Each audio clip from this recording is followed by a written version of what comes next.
Welcome to Business of Design. Business of Design is the world's best business training for interior design professionals like you. The Business of Design podcast offers immediate, actionable strategies and a glimpse into some of the many field-tested, proven systems you can implement to transform your business and your life. After the show, head to businessofdesign.com and get started with the BOD 15-step project management strategy and 6 foundational programs. Together, they deliver the systems, procedures, and strategies you need to run a successful, highly profitable design business. There's no theory here. The complete BOD business model is yours through Business of Design membership. Business of Design. There's only one. And now, your BOD Advocate-in-Chief, Kimberley Seldon. Well, hello, you fabulous interior design professional. I'm really glad you're here. This is Business of Design. As you probably know, you probably didn't stumble onto us by accident. I bet you're an interior design professional or you're thinking about becoming one. We have such a good guest today. I was on a panel in Las Vegas at KBIS, and you know what it is when you're on a panel, there's 4, 5, 6 people and you don't really get to say a lot. But there was this one woman, Denean Jackson, who was also on the panel, and every word that came out of her mouth was just gold. And I thought, that's it. We need her to come on the podcast and talk about her experience in interior design.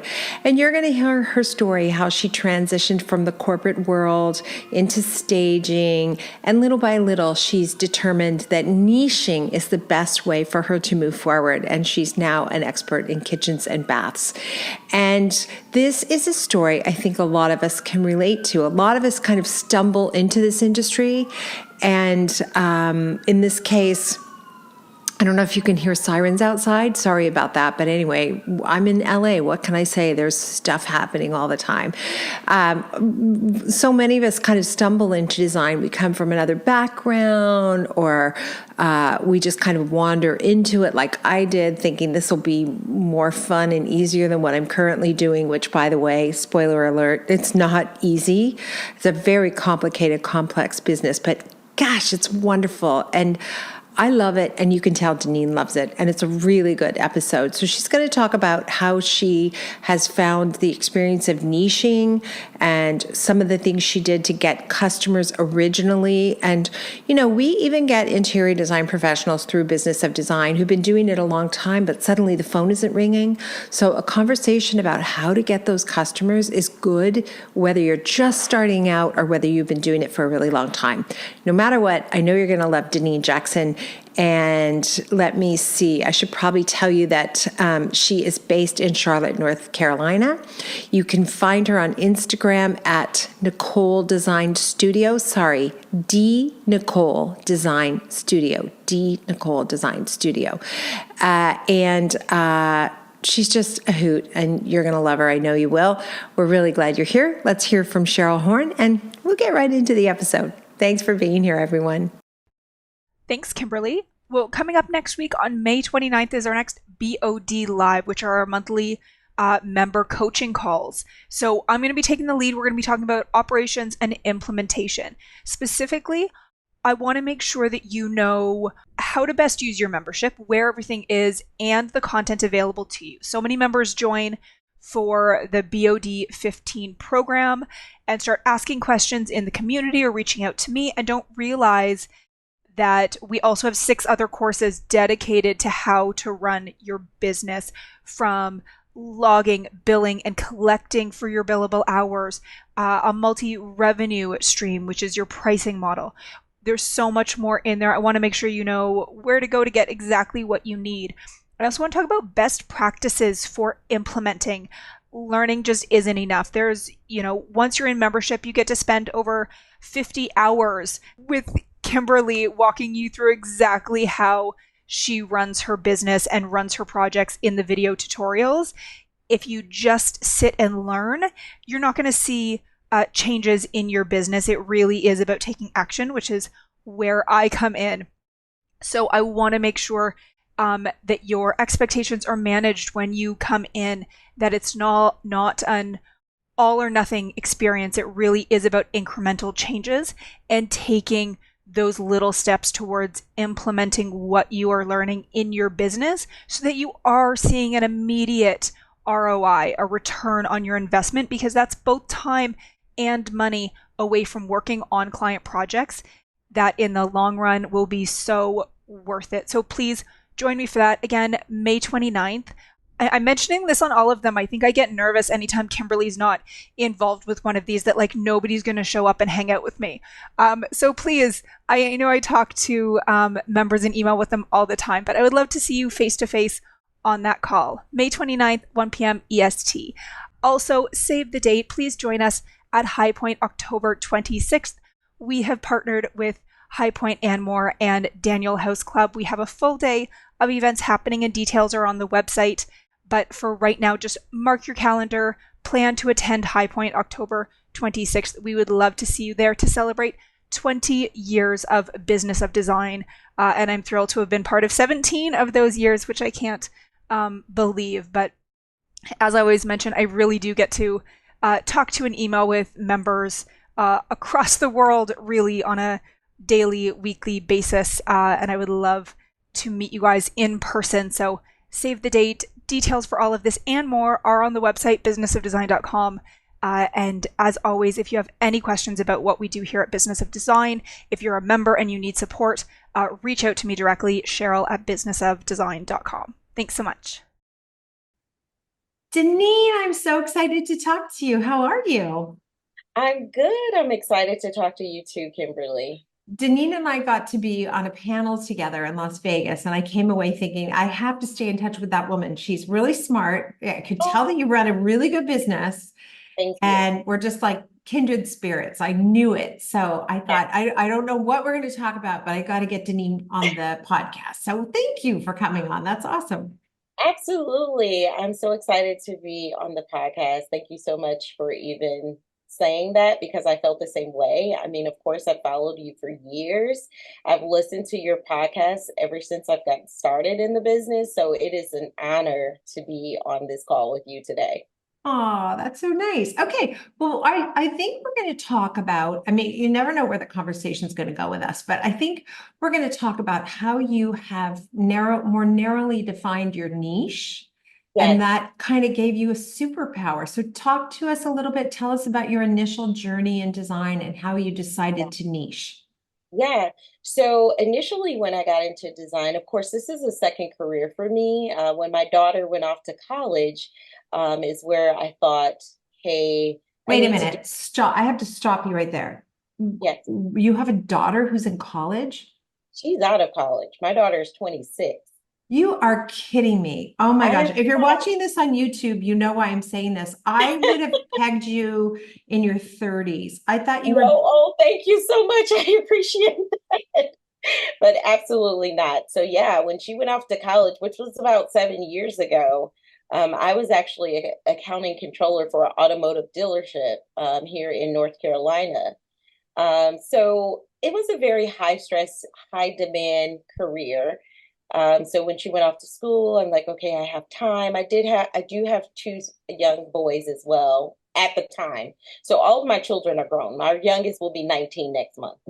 But yeah, so it's just blowing my mind. Yeah, at the time, I was trying to figure out like, what could I do? I now have a couple of free hours. And when she went off to college, her dorm room, I went crazy with designing her dorm room. And I felt like it was a challenge because it was a small space that she was going to be sharing with someone else. So, and if anyone knows my daughter, Taryn is super, super spoiled. She's never shared a room a day in her life. So this was going to be a challenge, right? So we set off to design the dorm room, and we designed the space, and I'm so excited about it. I don't know what it did. I've always designed our homes, from the first house that my husband and I purchased in Wisconsin. That's where we're originally from. I did all the refinishing of the floors and painting the walls, but it just never, like you hear most designers say nowadays, I never thought that this was something that I could do as a career. So I went back to my office after sending her off to school. And I was, looking around, and I was like, maybe I'll do this as a hobby, maybe I'll just get into it to do people that I know. And that's how it first started. I designed a home office for one of my previous employers, and then for an employee that worked for me. and I could not stop thinking about interior design. So I took up a color theory class and a space planning class just to understand design a little bit more than just on a surface level. So fast forward, I'm like, what can I do with this that's not going to take a lot of time away from my career because I was still working in my corporate job. And I decided to go into staging. So Okay. my first introduction into interior design really was in staging. So I was staging homes. I got into the local chapter of RESA, which is Real Estate Staging Association here in Charlotte. I was the secretary on the board, and we would meet, and I would stage homes, and I just kept getting calls for interiors. So Hmm. that I shifted, Right. right? I was like, I feel oh, like that's a good, like staging is kind of a good introduction because you're forced to be quick yep, and make decisions yep, and get it done. I feel yeah, like there are worse ways you could kind of enter the business, yeah, and then having a business corporate background, I think that's helpful yeah, too. So, yeah. interesting. Okay. Yeah, it was really good. But there's a lot of logistics behind staging because you have to set up the house, you got to move it in, then you got to move it out right away. So you got to be fast, you have to be quick, and then you have to have inventory. So, when I started to get job callings for just interiors, people just wanted their homes designed and they didn't want it staged per se, then I was like, huh, maybe I'll do that. So all the while I'm doing my corporate, still at my corporate job, I have about 70 employees underneath me, like the umbrella of me. So I'm like, gosh, but all I could think of was design. Every day I went into my office, all I could think of was design. So about 2 years in, I told my husband, I was like, I really think that I want to quit my job. And he's like, really? And I'm like, yeah. Was he, I was is like, that really what he said, or did he go, wait, no, what? no, no, no. He was He like, was really? I okay. think he saw it coming. You know what I mean? Yeah, And yeah. he was like, really? But honestly, I had no plan. I didn't know, I didn't know what I wanted to do. I didn't know if I wanted to continue pursuing staging or if I wanted to go into interiors full force. And that's where trying to figure out my niche came in. Hmm.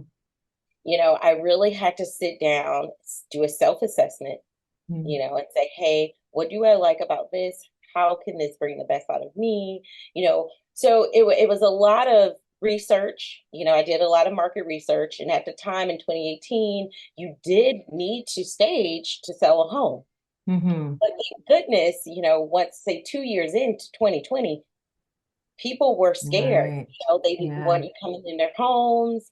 They didn't want you to do those things. So, I sat there, did a lot of market research, also client feedback from the interior that I did do, the jobs that I did do. Like, hey, how was it? Was this a good process for you? Like, how did you feel throughout the entire process from beginning to end? And of course, I got a lot of, well, you should have did this, you should have did that. And I Hmm. was fine with that because I love Yeah. corrective criticism. It helps me with my processes today. Yeah, for sure. So I got my first bathroom renovation. Yep. I got my first bathroom renovation in 20, because I started my business in 2017, late 2017. So it'll be 7 years this September. And I Wow. think I got my first bathroom renovation about 3 years ago. And when I say I loved, I just fell head just in love with bath. When I walked in and I seen them demo the entire space and it was nothing but studs, I just was like, I was like, this is it. This is what I Ding, want. ding, ding, ding. Yeah, Yeah, I it totally down know how you feel. and built back up, Oh, and to so pick good. hard finishes. I love tile. I love lighting. I love vanity selections. Like I love all of those things more so than I did. I just recently visited the High Point Furniture Market for spring. And I was there, and of course, me and you were at KBiz. And I was like, this just doesn't feel the same anymore. I don't think I care about sitting on sofas as much as I do, picking Interesting. out tile and things. So I think that's where the niche, me finding my niche and kitchen. Were you nervous to declare that you had this Well, niche, or you were? Okay, I thought maybe your business background would make you understand that niching is the way to go, but Oh, so that's the thing. I was very nervous because I said, if I do niche myself, is that going to stop business for, Yeah. let's say, a living room design or a bedroom design? Is that going to take away that part of our business? Luckily, it has not, but we do get more calls now for kitchen and bath, which I love. I'm so happy that it's moving that way. So eventually, I think that it's a slow and steady move to our niche, if that makes sense. Right. But I I love that you're using plural, like our, we. So like that's quick, right? Like for a lot of designers, they say sort of stuck being little old me. It's just me, I.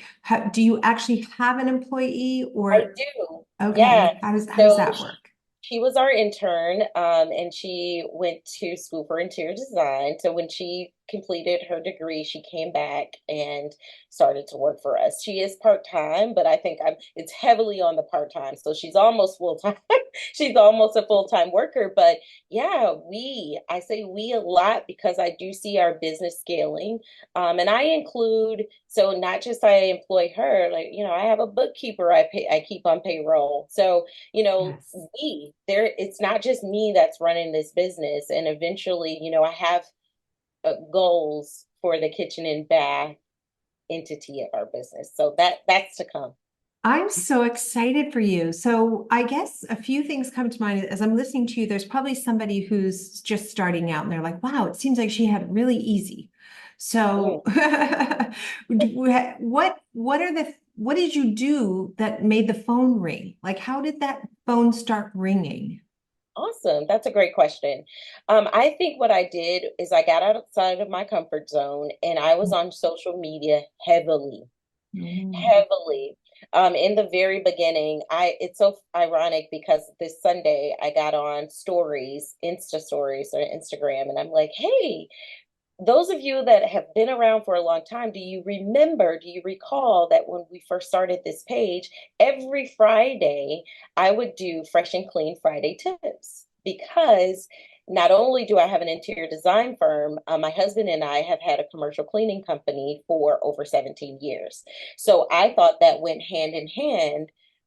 We don't have a residential cleaning company, but you always need tips on how to keep your home fresh and clean. Yes. So I think that's where my following came in. And in the beginning of our business, a lot of our business came from Instagram. It has transitioned now from word of mouth and also Google, like people just searching in our area Mhm. for us. But initially, it was the social media, handle that actually got us to where we are today.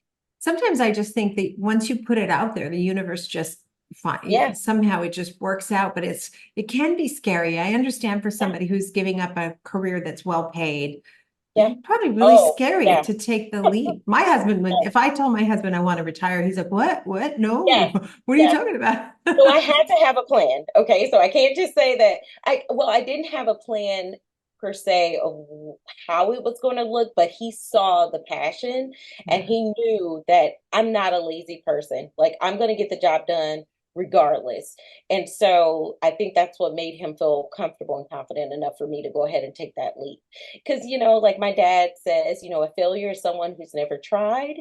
So, if you don't try it, how do you know if it's going to work out or not? So I always could have went back to my corporate job or a job in that sense. But Can you yeah, can you draw any can you give us any growth milestone stories? Like, was there a moment where you said, "Oh, I got this," or mm, like from where you started and where you are now, maybe? yeah, well, honestly, Kimberly, I never feel like I got it. I just don't. Yeah, I well, never feel like you really are one of us then. Okay. yeah, I never feel like I got it. I don't know everything. I love to learn. I think but I do feel from the beginning to now that it is easier to understand my books, to understand where I want the business to go. I think in the initial beginning of me starting Dean and Co Design Studio, I just was not knowing maybe it was going to be little old me that just continued on having a job, just a design business for just myself. Now I see it not only for me, but even for our junior designer. One day she may be the one who's in charge as a lead designer. So I don't just think about myself anymore. And yeah, I think that there's going to be some big things that's on its way for Yeah. our. Are you planning for those big things or are you I just am. open to those big things? No, I'm planning for those big things. Oh, So I'm planning to expand in the kitchen and bath realm in Charlotte. Hopefully to, open something soon where people can come in and make their selections. oh my gosh, that's amazing. I have a girlfriend who hired an interior design company to do her kitchen. And we talked about us working together, and I didn't think it would be a good idea. So, Yeah, anyway, she found this that's very company smart. and they turned the kitchen around in like 3 months, which I can't do. It Yeah, was very impressive. And it was exactly as you say, you go in and you pick from their, yep, specific, you can't choose whatever in the whole world you want. They yep, have specific things, but for her, it was perfect. yes. And they did a really good job, except for one thing, which I said to him, you have to tell them to listen to the podcast. They never billed her a penny for their design fees. They still have not billed for design fees. They billed for, materials and labor, and she's Oh, paid up, but they have never billed her for design fees. They keep saying they'll send it, excuse me, they'll send it soon, but they haven't. And wow. That's interesting. and they're at the deficiency stage where they just have a few things to clean up. And I'm like, why haven't they? That's insane. And she's asked them for it because she'd Yeah, like to know, how much. She thinks she yeah. knows, She but she wants to wants, get it out the way. yeah, so interesting. But anyway, all that to say, like, I think there's really an amazing customer who would like to be able to do the kitchen and the bath in a shorter period of time, make smart decisions, and Yeah. just trust the person they hire to narrow the choices down for them. I think it's great. Yeah, so that's what we would like to do. I mean, even in our small design studio now, we'll be moving in July. So we're expanding our studio space. So with that, what I would like is for clients to be able to come in and choose their cabinetry, their hardware, their fixtures. If we're doing wallpaper, we have a wallpaper catalog for days. So they can come Mhm. in and choose those things in our space, and we hope to be able to render and show them what it would look like there. Oh my So instead of gosh. us going out, I'm just trying to eliminate some of the process of having to go out as much for to client homes. So yeah. And even I if they decided that they did not want to hire us as the project management side of it, then they can just come in and choose their selections. We order it for them and send them on their way. I love it. That's very cool. I would love to check in with you again in a year and see where you're at because I Yes. just think your journey has been pretty exciting, pretty cool. Oh, yeah, it has. It actually has been fun. I can't, I wouldn't change anything that I've done. Sometimes people regret things and they wish that they should have not done it this way or that way. I just feel that it was all done the way it should have been. It was really tough the first 2 years, I'm not gonna lie, because coming from, like you said, a really good salary and not having that clientele. I'm not originally from Charlotte, so some people lean on their family and friends to help them to get started Mm. with trying to design their homes. No, I did not have that, so I had to literally get out and meet people and network and put myself out there, like I said, on social media. And yeah, now I don't have a huge following, but we have over 12,000 followers on our Instagram account. So and they're consistent. So it's not Yeah. like they're not engaging. So yeah. Yeah. Yeah. I don't think it matters that it's a big number. It matters that they're engaging. That's what Yes. matters. We were just talking about that yesterday with my daughter, who have a friend, and he clearly bought followers because there's like Yeah. nobody engaging, but You he's can got like tell 25,000 followers. Like, ay, ay, at ay. $25,000 with like 5 likes, Yeah, that's what exactly. And two of them are us. Yeah. We're like, okay, this is just not good. yeah. Oh my God, very exciting. So we love to end every episode with what we call design intervention, which is just a great piece of advice. hmm So I think I already said it, but like I said before, the advice that it will always stick with me because I do feel like I'm an adventurous person and I don't allow my thoughts or my fears to take over what could be. So when I was younger, my husband and I decided to move to North Carolina and didn't have anyone here, just us and our three kids. And I got fearful. I was nervous. I almost had cold feet. And my dad is the one who told me, and this is advice that I give to my children and whoever come in contact with me and they're faced with a fear. Like I said before, a failure is someone who's never tried. So at least try. If you try and it does not work, pivot. Yeah.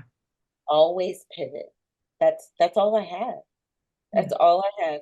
Because if it does not work out, that's okay. We're in a life where we all can change. Yeah. We can pivot at any time. Don't feel like you're just stuck in this same way. Just go ahead and try it. Your dad sounds like a really good guy. Was full of good. Is he still alive? Do you still have your dad? He is still alive, and my Um, dad is an entrepreneur, has been ever since I can remember. My first days in interiors, my dad used to refinish. He's a wood refinisher. So he had an antique shop that I used to work at when I was 16 years old, and it was called Twice Beautiful. And I don't know if you remember, but Gap and Banana Republic used to have hardwood flooring. yeah. My dad used to refinish their floors. No way. Yeah, Oh yeah. my gosh, that's so cool. I guess that was meant for me to be an interior designer. Yeah, there was some seed that Like got planted. something. And now he owns a custom blind company. Oh, So yeah, he's a blind dealer. oh my gosh, that's so cool. I love that. Well, you're invited back on the podcast anytime. I just really had such a great time talking to you in Las Vegas.